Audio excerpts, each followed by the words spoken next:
Hello दोस्तों, स्वागत है आपका हमारे YouTube चैनल पर। दोस्तों, जैसा कि आप वीडियो में देख रहे हैं कि यहाँ पर कॉलम को काटा जा रहा है, कॉलम को बहुत बुरी तरीके से तोड़ा जा रहा है। और आपके मन में ये सवाल आ रहा होगा कि ये कॉलम को क्यों कुछ इस तरीके से तोड़ा जा रहा है। तो दोस्तों, जब ये कंस्ट्रक्शन किया गया जहाँ का कॉलम तोड़ा जा रहा है, आप देख सकते हैं ये G+2 कंस्ट्रक्शन है। और जब यहाँ का कंस्ट्रक्शन किया गया था तो कुछ छोटी छोटी मिस्टेक कॉन्ट्रैक्टर द्वारा किए गए थे, ठेकेदार द्वारा या फिर मिस्त्री द्वारा किए गए थे, और ऑनर ने इन सारी गलतियों को नोटिस नहीं किया। और यहाँ पर जिसका दुष्परिणाम ये हुआ कि कॉलम को तोड़ना पड़ा। दोस्तों, जैसा कि आप सब जानते हैं कि जब भी फ्रेमिंग स्ट्रक्चर बनता है, यानी इस तरीके का जब कंस्ट्रक्शन हो जिसमें लोड बीम कॉलम पे आने हो, तो वहां पर कॉलम का बहुत इंपॉर्टेंट रोल हो जाता है। और अगर आप कॉलम को इस तरीके से तोड़ देंगे तो उसमें स्ट्रेंथ बिल्कुल नहीं बचेगा। दोस्तों, जब कोई कंस्ट्रक्शन का काम करता है तो उसमें ढेरों पैसे लगते हैं, लेबर का पैसा, मटेरियल का पैसा, उसमें बहुत पैसे इन्वेस्ट होते हैं। और अगर आपका काम करके कंप्लीट हो जाए और उसके कुछ समय बाद कुछ इस तरीके से आपके घर के कॉलम को किसी दूसरे व्यक्ति द्वारा तोड़ा जाए, तो आप समझ सकते हैं कि आपका कितना बड़ा नुकसान हो रहा है। जी हाँ दोस्तों, ये कॉलम दूसरे के द्वारा तोड़ा जा रहा है, क्योंकि जो कॉलम ये तोड़ा जा रहा है ये कंस्ट्रक्शन पहले हो चुका है। और जो लोग कॉलम को तोड़ रहे हैं उनका ये बगल का प्लॉट है। और जब ये कॉलम की कास्टिंग करी गई थी तब ये प्लॉट खाली था। अब यहां पर कंस्ट्रक्शन का काम होने जा रहा है। तो जब कॉलम की कास्टिंग करी गई तो ऑनर ने बिल्कुल भी ध्यान नहीं दिया। ठेकेदार ने जैसे तैसे जो हमारे कॉलम को कास्ट कर दिया। जैसा आप देख सकते हैं कि वीडियो में आपको दिखाया जा रहा है कि 1.5-2 इंच तक कॉलम को तोड़ा जा रहा है।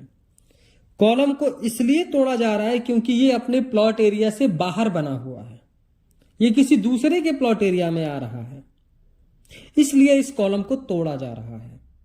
यानी कि पहले तो आप मटेरियल यूज करिए, लेबर कॉस्ट लगाइए और अपने कॉलम को कास्ट करिए, और कुछ समय के बाद कोई दूसरा आकर के तोड़ देगा। क्योंकि आप जब अपना काम कर रहे हैं तो अच्छे से नहीं कर रहे हैं। ये जब कॉलम की कास्टिंग करी गई तो मिस्त्री ने पहले तो शटरिंग प्रॉपर तरीके से नहीं किया, जिसकी वजह से शटरिंग पीछे की तरफ फैल गई और मटेरियल कुछ बाहर आ गया, कहीं 1.5 कहीं 2 इंच तक। दूसरा कि प्रॉपर प्लम्बर के हेल्प से इस कॉलम को नहीं खड़ा किया गया, स्ट्रेट लाइन में कॉलम को खड़ा नहीं किया गया। आड़ा टेढ़ा जैसे उसको समझ में आया, कॉन्ट्रैक्टर को तो सिर्फ पैसे बनाने हैं, उसने फटाफट कॉलम को कास्ट कर दिया। कॉलम चाहे तो किधर भी चला जाए, कितना भी एंगल बैंड हो जाए, उससे उसको कोई मतलब नहीं है, उसको सिर्फ कॉलम दिखाना है। और ऑनर के पास भी इतना नॉलेज का अवेयरनेस नहीं होता है तो वो काम को चेक नहीं कर पाता है। तो यहां पर भी यही मिस्टेक करी गई कि पीछे की साइड आप जितने 3-4 कॉलम में आपको दिखा पा रहा हूं, उस साइड और भी ऐसे कॉलम है। तो मैक्सिमम इस कंस्ट्रक्शन का जितना भी कॉलम है वो सारे कॉलम आड़े टेढ़े बनाए गए, प्लॉट एरिया से बाहर बनाए गए, और यहां पर 1.5-2 इंच कॉलम को काट दिया गया। अब आप सिर्फ यहां पर यह मत समझिए कि ठीक है कॉलम बाहर बन गया तो उसको काट दिया, उसमें क्या प्रॉब्लम है। प्रॉब्लम है, पहले तो आपने कॉलम को अगर 2 इंच काट दिया तो उसकी साइज आपने कम कर दी, और आरसीसी मेंबर का जो लोड लेने की जो क्षमता है वो आरसीसी के शेप साइज पे ही होती है। आपने उसका साइज छोटा कर दिया, कॉलम को काट दिया। कॉलम को काटा तो कॉलम ऐसे ही वीक हो गया, उसके बाद उसकी साइज कम कर दी तो उसमें और स्ट्रेंथ कम हो गया।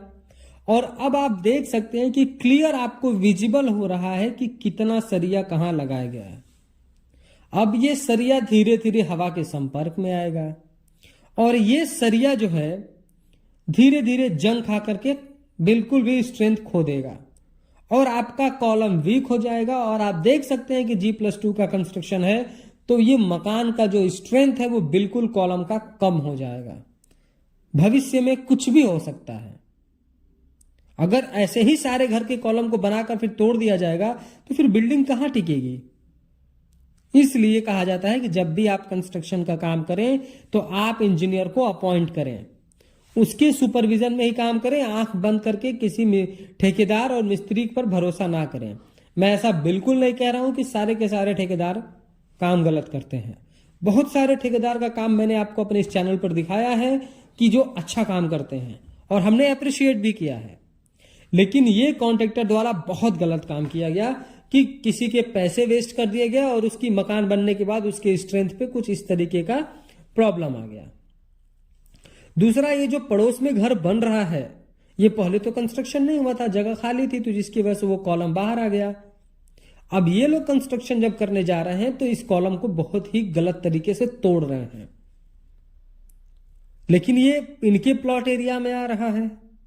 तो इसीलिए कहा जाता है कि जब आप घर बनाएं तो आपको फ्रंट और साइड मार्जिन छोड़नी चाहिए, ताकि अगर इस तरीके की छोटी मोटी मिस्टेक अगर हो भी, थोड़ा बहुत कॉलम बाहर भी आए, पहले तो कॉलम प्रॉपर अलाइनमेंट में बिल्कुल सीध होनी चाहिए।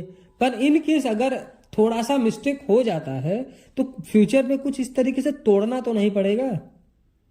तो यहां पर कंस्ट्रक्शन जैसे तैसे कर दिया जाता है और बाद में यही दुष्परिणाम होता है कि मटेरियल वेस्ट होता है, लेबर कॉस्ट वेस्ट होता है और ढेरों पैसे की बर्बादी होती है। और जो कंस्ट्रक्शन हुआ है उसकी लाइफ भी कम होती है, उसमें स्ट्रेंथ भी कम हो जाती है। आप देख रहे हैं कि बिल्कुल